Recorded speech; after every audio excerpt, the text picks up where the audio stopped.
Assalamualaikum warahmatullahi wabarakatuh.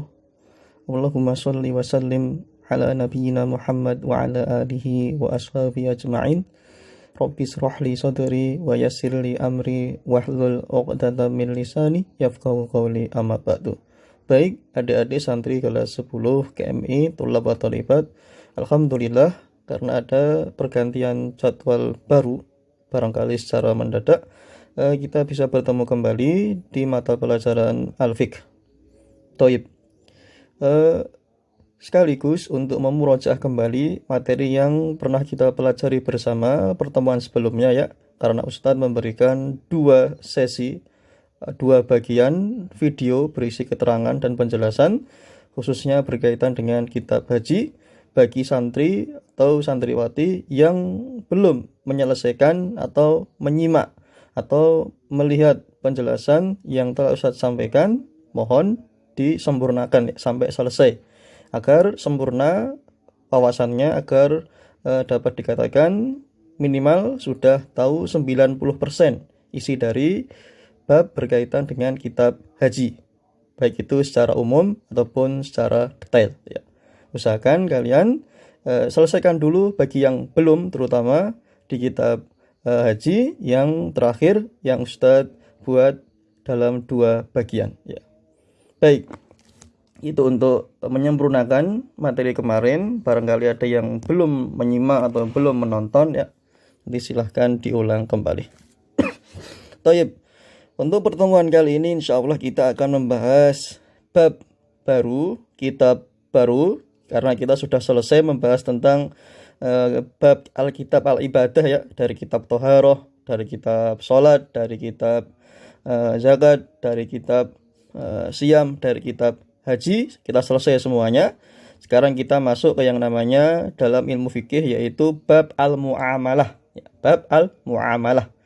Diawali dengan Kitabul Buyu'. Apa itu Kitabul Buyu'? Yaitu kitab jual beli. Al-Buyu' itu jamak ya, plural ya. Mufradnya, tunggalnya yaitu al-bai'. Artinya apa? Jual beli. Menjadi sebuah istilah tersendiri dalam tema di kitab-kitab fikih. Taib, nanti silahkan kalian buka, mohon dengan syarat disempurnakan dahulu, diselesaikan dahulu bab kitab haji pertemuan terakhir, dua sesi yang Ustadz sampaikan sampai selesai, baru nanti silahkan menyimak kitab Al-Buyu' ini. Baik. Kita mulai. Syurutul bai'. Syurutul bai', syurut jamak dari syarat. Syurutul bai' berarti syarat-syarat jual beli. Al-aslu fihi al-khil. Qala ta'ala wa ahallallahu al-bai'a wa harramar riba. Al-Baqarah ayat 275. Ini terkait dengan hukum asal dengan dalilnya. Maknanya hukum asal jual beli adalah al-khil, al-halal, mubah.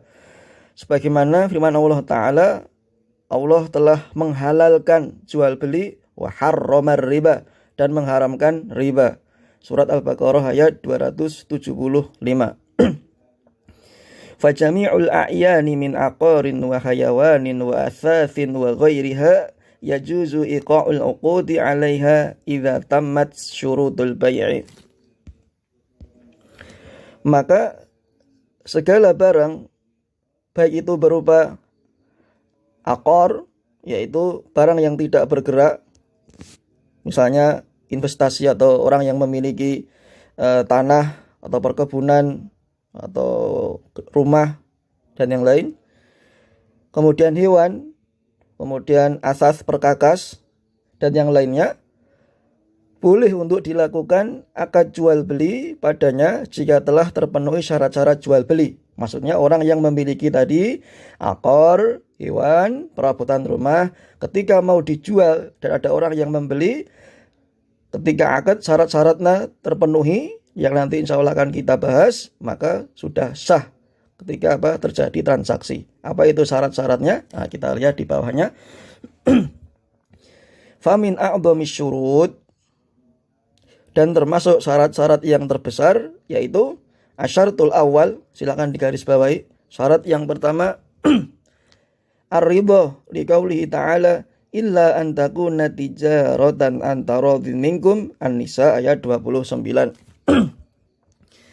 Ridho, suka sama suka antara penjual dan pembeli. Tidak ada perasaan mendolimi atau merasa tidak enak ya. Dua-duanya harus saling ridho. Berdasarkan firman Allah Ta'ala tadi yang maknanya kecuali dalam perdagangan, perniagaan, jual beli yang berlaku atas dasar suka sama suka, ridho di antara kalian.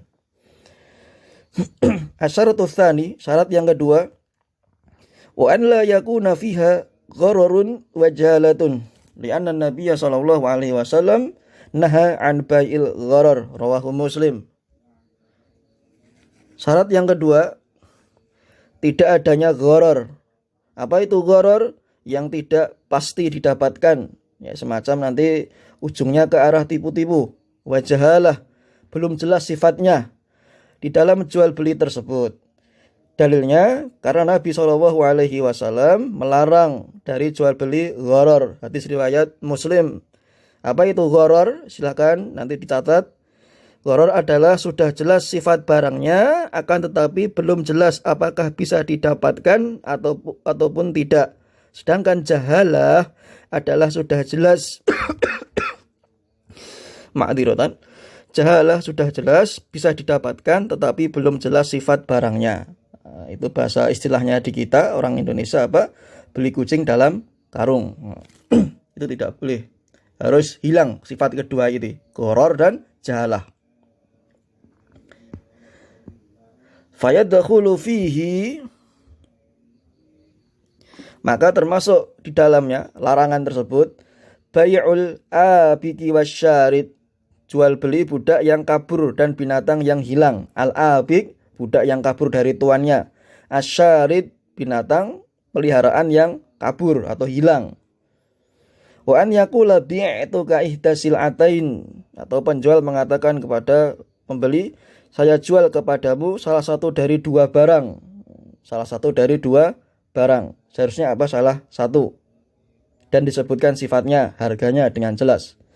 Au bimiqdari ma tabalughul hasatu minal ardi wa nahwih. Termasuk di dalamnya yang ketiga ini, saya jual tanah yang dicapai oleh lemparan batu dan yang semisalnya. Misalnya di orang jahiliyah dulu ketika belum tahu Islam, melakukan perniagaan jual beli tanah ya, atau pekarangan atau perkebunan, dia menggunakan semacam kerikil, dilempar. Sejauh mana kerikil itu engkau lempar, ya luasnya sejauh kerikil yang engkau lempar itu dilarang karena mengandung jahalah dan gharar. Kemudian ma tahmilu amatuhu aw syajaratuhu, atau menjual apa yang akan dikandung oleh budak perempuannya atau oleh pohonnya. Bukan beli budaknya, tapi membeli apa yang dikandung. Karena zaman dulu tidak diketahui apakah itu laki-laki atau perempuan. Biasanya orang Arab lebih mementingkan anak laki-laki. Au syajarah, atau pohon. Au ma fi batnil hamil, atau menjual janin yang ada pada perut budak atau binatang yang hamil. Terakhir, wasawaun kanal ghararu fi tsaman awil musammani. Baik itu gharar tersebut terletak pada harga maupun barangnya. Keduanya sama-sama terlarang, tidak boleh. Asyaratus tsalits wa an yakuna al-aqidu malikan li syai'i aw ma'dzunan lahu fihi wa huwa balighun rasyid. Syarat yang ketiga, orang yang melakukan akad jual beli hendaknya memiliki barangnya, ya, memiliki barang yang akan dijual atau ya diizinkan untuknya, atau sebagai apa wakil atau budak yang diizinkan tuannya untuk melakukan transaksi jual beli.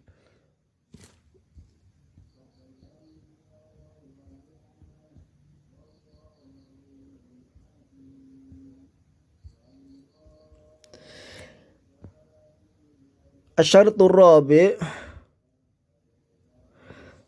apaan sebelumnya? Wa huwa balighun rasyid, dan ia sudah balik serta cerdas, ya, pandai menjaga, memelihara dan mengetahui barang itu, ya. Kemudian kita nanti cukupkan sampai di syaratur rabi', ya.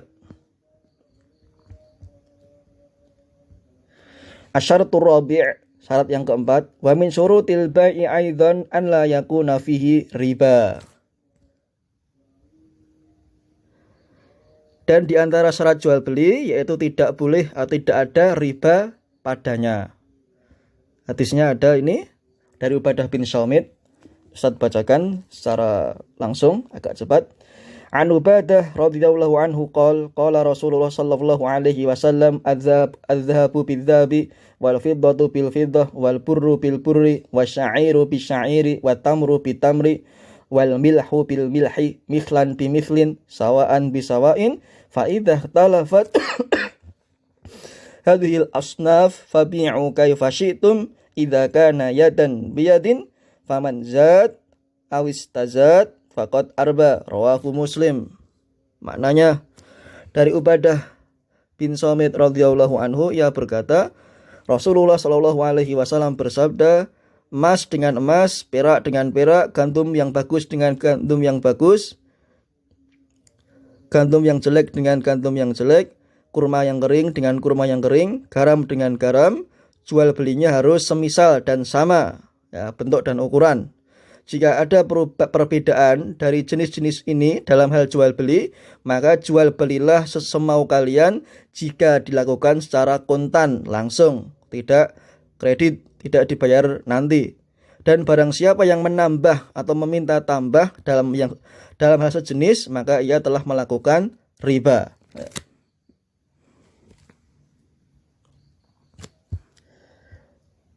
Fala yuba'u makilun bimakil min jinsihi illa biyadzaini syartain wala mauzunun bi jinsihi illa kadzalik.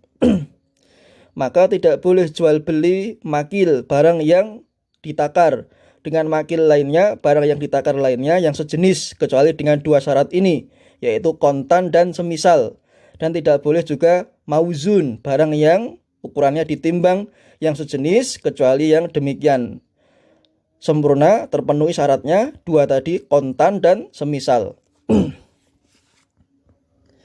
Wa in bi'a makilun bimakil min ghairi jinsihi aw mauzunun bimauzun min ghairi jinsihi jaza bi syarti taqabud qabla tafarruq. Jika makil barang yang ditakar dijual dengan makil lainnya yang tidak sejenis atau mauzun yang ditimbang dijual dengan mauzun yang lainnya tapi tidak sejenis, maka hal ini diperbolehkan untuk dengan syarat tidak yang semisal, dengan catatan dengan syarat sudah saling qabd, ya, saling memisahkan barangnya atau saling serah terima sebelum berpisah.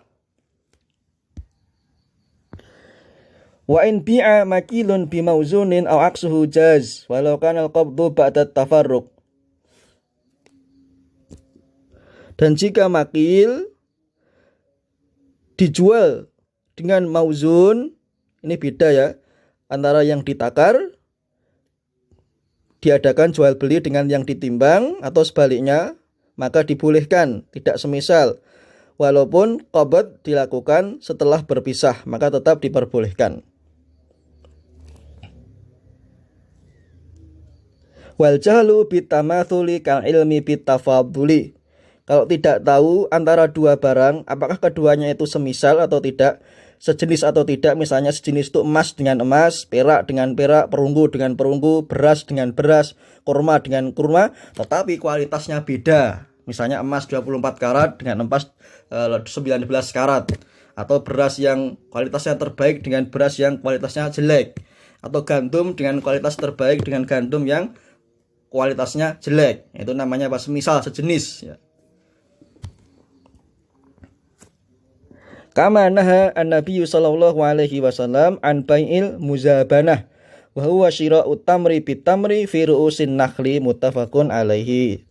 Dalilnya, sebagaimana Nabi sallallahu alaihi wasallam melarang dari jual beli muzabanah, yaitu membeli tamr, kurma, dengan kurma yang masih ada di pohon kurma, muttafaqun alaihi, yaitu untuk tamr yang masih di atas pohon, ya, hanya bisa menggunakan khars, kira-kira, perkiraan, sehingga tidak bisa diketahui dengan pasti. Itu tidak boleh jual beli buah yang masih di batang pohonnya. Dan nanti cukupkan sampai di syarat yang ini ya, terakhir sebelum kelima. Wa rakhasa fi bai'il araya bi kharsiha fi ma duna khamsati ausuk lil muhtaji ila rotobi wala thamana indahu yastari bihi bi kharsiha rawahu Muslim. Dan beliau sallallahu alaihi wasallam memberikan rukhsah, keringanan untuk diperbolehkan dalam hal jual beli araya dengan khars. Khars itu perkiraan ya, diperkirakan. Syaratnya satu di bawah 5 wasaq. Satu wasaq itu kurang lebih kira-kira 60 sok. Sok biasanya ukuran haji, zakat, ukuran untuk mengeluarkan zakat beras, zakat fitrah. 2, bagi yang butuh kepada rutab sedangkan ia tidak memiliki uang untuk membayarnya. Yang ketiga dengan khars. Hadis riwayat Muslim. Syaratnya 3 ya. Karena asalnya itu tidak boleh menjual kurma dengan kurma, tidak boleh. Tapi diperbolehkan menjual kurma kering, tamr dengan rutab ya. Karena orang zaman dahulu, para sahabat itu di awal mulai hijrah dari Mekah ke Madinah itu meninggalkan harta bendanya semuanya. Mereka bersegera mentaati perintah Allah dan langsung pergi ke Madinah untuk menyelamatkan agama mereka. Ketika berlangsung lama tidak memiliki harta, ingin makan yang lain kan, karena di Madinah itu biasanya makanan pokoknya itu gandum, kurma, yang lain. Ingin misalnya tidak merasakan bosan, yang sering makan kurma kering ingin makan kurma basah, yang sering makan kurma basah ingin makan kurma kering ya. Kalau dilarang nanti akan mengakibatkan namanya darurat ya. Dan syariat Islam memberikan keringanan atas hal itu sesuai dengan syaratnya tadi. Di bawah 5 ausuk, kemudian darurat dibutuhkan sedangkan tidak memiliki uang, kemudian dengan cara khors, perkiraan. Baik. Sampai sini dulu, nanti silahkan kalian simak kembali. Soalnya di sini ada istilah-istilah ya yang barangkali perlu kita ketahui. Insyaallah pertemuan-pertemuan depan akan kita garis bawahi kira-kira yang penting untuk kalian. Tinggal syarat yang kelima yang belum kita bahas, insyaallah kita bahas pertemuan berikutnya. Kita cukupkan. Naktafi bihadzal liqa, aqulu qouli hadza, barakallahu fikum, wassalamualaikum warahmatullahi wabarakatuh.